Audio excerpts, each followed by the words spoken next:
Welcome to part 2 of the trading series for beginners. So what we're going to dive into today is candlesticks, bullish candles, bearish candles, wicks, bodies, where the candle opens, where it closes, time frames, momentum, and also consolidation. Remember, we trade when price is moving up. We trade when price is moving down.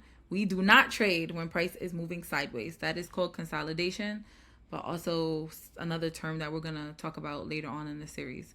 So let's talk about bullish candles. This green candle, and you can customize your candles on TradeLocker. So I am on TradeLocker, which is TradingView, but this is through the broker. So when you sign up with a broker and they are on TradeLocker, you can mark up your charts right from TradeLocker and just make your life a lot more easier. So let's talk about this bullish candle. This is a bullish candle. Remember, you can customize your candle colors, so we're not going to say it's green, so it's bullish. It's the way that it looks, right? Bullish candles normally open at the bottom and they close at the top, and they take price up. So sometimes you'll see a bullish candle moving up and down, but ultimately the direction is upward, right? When you see price for a moment of time moving up, you're going to notice bullish candles are stronger in this case. When you see price going down, such as this bearish candle, you'll see that the bearish candles are stronger and the bullish candles are a little bit more choppy. So you see that here? Bearish candles a little more choppy, strong bullish candles, and in this case, strong bearish candles, hardly any bullish candles. So the wicks, what are the wicks? These are these little sticks, right? These are the little sticks. This shows us rejection.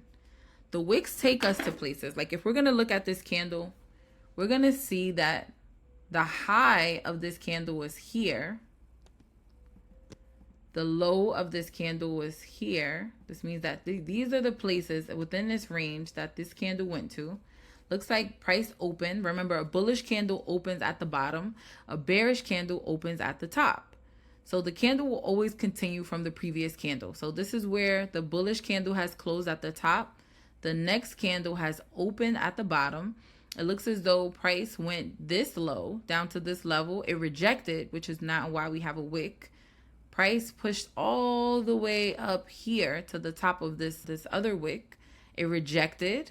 So these wicks are showing us rejection. And then the candle closed at the top. Remember, the bullish candle closes at the top. Now the next candle is a bearish candle. The bearish candle opens at the top and it closes at the bottom, the opposite of the bullish candle. So this candle has opened. It looks like price went up to this level. This is the highest point that wick tells us. The wick shows us the highest point that this candle went down and ultimately closed here. So bearish candles close at the bottom. The next candle has now opened at the top. Right next to the previous candle is also a bearish candle. We can see the height of the candle and the low of the candle. And then the very next candle after that is the bullish candle. So these are how we read candles. Candles are very important. Wicks are very important, right? So aside from the wicks, these are the bodies. This is the body of the candle. Now, this is the 5-minute time frame. Time frames are important. There is no time frame that's more important than the others. Some people will say the smaller time frame is where all the opportunities are while neglecting the higher time frame. And some people will say, get off of the smaller time frame. You need to only pay attention to the higher time frame. I'm telling you that you need all time frames. You need the higher time frames and the smaller time frames. They are important, and I'll show you why. So we're going to start on this daily time frame, right? On your TradeLocker, you can customize the time frames you need. I'm just going to let you know, put that monthly time frame on there, weekly, daily, 4 hour, 1 hour, 30 minute, 15 minute, 5 minute, and 1 minute. We want to avoid time frames like the 15-second and stuff like that. So on this daily time frame, these are all the candles for each day. This is today's candle. This is yesterday's candle. And then if we keep going, last week. But when you go on the weekly time frame, this is this week's candle and this is last week's candle. So as you can see, just looking at the wick in that body, we have a really strong wick. Remember that wick shows us where price has rejected from. So it looks like price got really high and then it rejected and ultimately it closed. Opening for this new week, looks like we initially went up and we're getting some rejection. This week is not over. This week has just started. So then we get to the daily time frame. Looks like price has traded in both directions. We have rejection in both directions. right? There's not a big range. There's not a big trading range. Price did not go far from the opening or from the height of the day or the low of the day. We're still in the day. So candles, bodies, very, very important. So this daily time frame is where you're going to more than likely look for your daily goal, the target for the day. Normally, we like to target the previous day's high or the previous day's low. In this case, price had taken out the previous day's low and it looks like it went up for the previous day's high.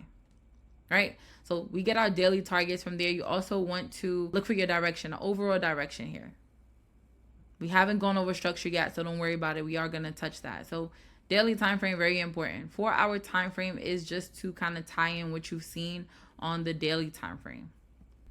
Okay, remember, wicks, bodies, very, very important. So these candles are bigger. These candles are like 4 hours. They're bigger. They tell us what has happened in a longer period of time. The smaller time frame shows us what's happening in a short period amount of time, right? So for the 1 minute time frame, you need to look at 60 candles to tell you what price has done in 1 hour. Versus the 1 hour time frame, one candle represents 1 hour. Okay, so as you can see, just looking at price action from the morning to the afternoon, it looks like price has been going higher, mainly bullish candles. So what day is this? This is, let me move this over some. This is Wednesday. As you can see, Wednesday, late afternoon, price was really bearish. We have in this point of time, right? In these 1, 2, 3, 4 hours, price was bearish. It was going lower. That's what the candlesticks show us.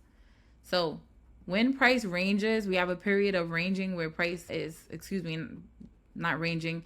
We have a period where price has a lot of momentum, lots of movement. Price is normally, breaking structure, breaking lows. Or we have a moment of time where price is breaking highs, and then we have this moment of consolidation where price kind of ranges a little bit. So you'll notice that price kind of ranges before it makes a big move, or it makes a big move and then it kind of slows down. It loses the momentum and the volatility and it kind of moves sideways. Those are the periods of time where we want to avoid trading in the market. We want to trade with the momentum. We want to trade when price is moving, right? When we have this movement, this is when we make our money faster. So when price is kind of moving sideways, there's not a lot of opportunity within the sideways movement. I'll show you more of that on the 1 minute time frame, right? When price is kind of moving sideways, there's not much opportunity, but short-term opportunity. This is where traders start to lose money. So traders lose money trading in that sideways market. This is momentum here. This is momentum here. So ideally, when you are trading, you do want to get your confluence from the higher time frame, and you want to execute on the smaller time frame. You want to see, all of what all of the time frames are showing you ultimately as far as direction. And a smaller time frame is where you make your determination on where you're going to place your trade. So in part 3, right, this is just candlesticks and momentum.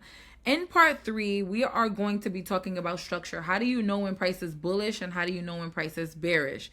Structure is very, very important, and we're also going to form a directional bias. How do you know the direction in which price is going to be going into? So stay tuned for part 3. I will see you guys in part 3.